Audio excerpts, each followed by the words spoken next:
E aí, galerinha, na aula de hoje vamos tratar sobre a corrente elétrica. Vamos nessa!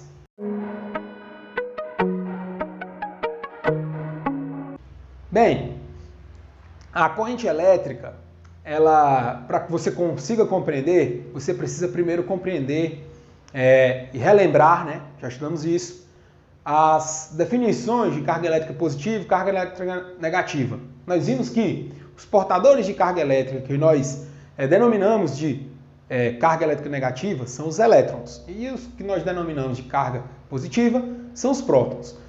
Os elétrons, eles estão em uma região do átomo que nós chamamos de eletrosfera. Em algumas substâncias, alguns materiais, esses elétrons que estão na eletrosfera sofrem uma interação pequena, entre aspas, do núcleo atômico, tornando eles facilmente manipuláveis. Quando eu falo manipuláveis, eu estou falando que eu consigo arrancar eles facilmente dessa interação nuclear atômica. Esse tipo de elétron, que é fácil de você arrancar, é chamado de elétron livre, né? Os elétrons livres vão estar muito presentes nos materiais classificados como condutores elétricos, metais em geral, né? Então, lá tem uma grande quantidade de elétrons livres e eu posso movê-los ali de maneira mais simples, mais fácil. O que acontece? Quando esse condutor ele não está ligado a uma diferença de potencial, não tem uma voltagem aplicada nele, não tem uma DDP aplicada nele, esses elétrons eles se movem de maneira aleatória, tá certo? Em direções aleatórias. Quando eu forneço uma diferença de potencial nesse condutor, certo? Eu forço esses elétrons a se moverem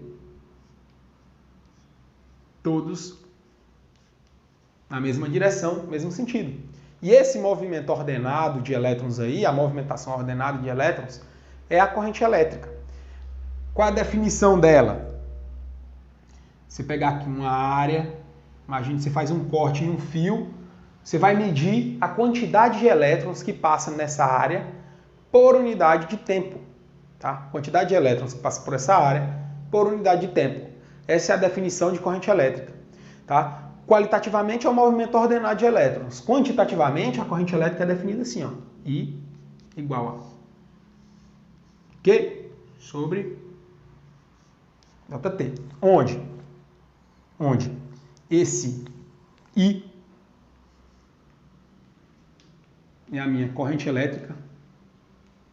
É o que nós chamamos de corrente elétrica média, né? Corrente elétrica. A unidade da corrente elétrica no sistema internacional é o ampere, tá? Ampere. Como é homenagem a um cientista, A maiúsculo. Já adianto, é mais comum você encontrar correntes na ordem de miliampere, de microampere, que são submúltiplos. Então você vai ter que ficar atento aqui nessas unidades de medida, beleza? Mili, 10 a menos 3, micro, 10 a menos 6, nano, 10 a menos 9. O mais comum é que você tenha esses tipos de corrente aqui, ó, beleza? E ΔT. ΔT é o meu tempo. O intervalo de tempo no SI medido em segundos. Por fim, Q é a quantidade de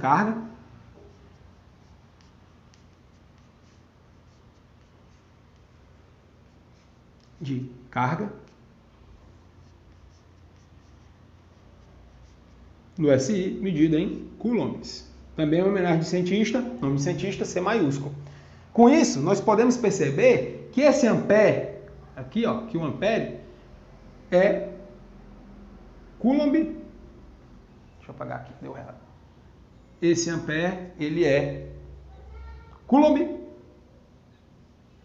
por segundo. Beleza? Coulomb por segundo. Isso no sistema internacional de medidas. Beleza, galerinha? Corrente elétrica é só isso daqui. Agora, precisamos ficar atentos ao seguinte.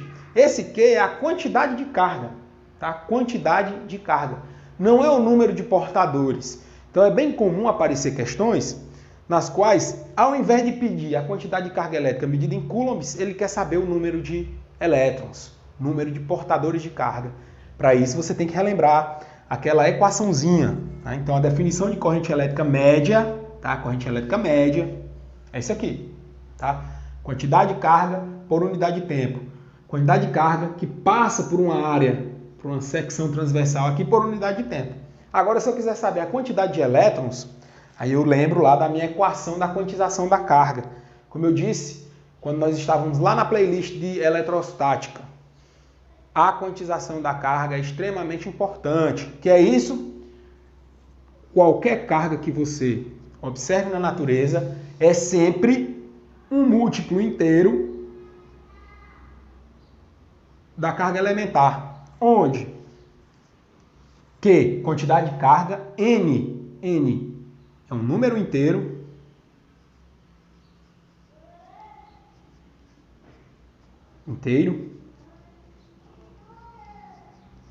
e é a minha carga elementar, que é a carga de um elétron ou próton. Que essa carga elementar vai depender do tipo de substância que você está, do tipo de portador que você está analisando. Pode ser positivo ou negativo. Vezes 10 a menos 19 coulombs. Essa é a minha carga elementar. Aplicando essa equaçãozinha aqui, você consegue estabelecer, a partir de uma quantidade de carga elétrica, quantos elétrons tem ali naquela quantidade de carga. Tranquilo? Então é isso. Definição de corrente elétrica é só isso daqui. Beleza? Até a próxima. Deixa o like aí, comenta, compartilha com a galera. Vamos nessa. Valeu!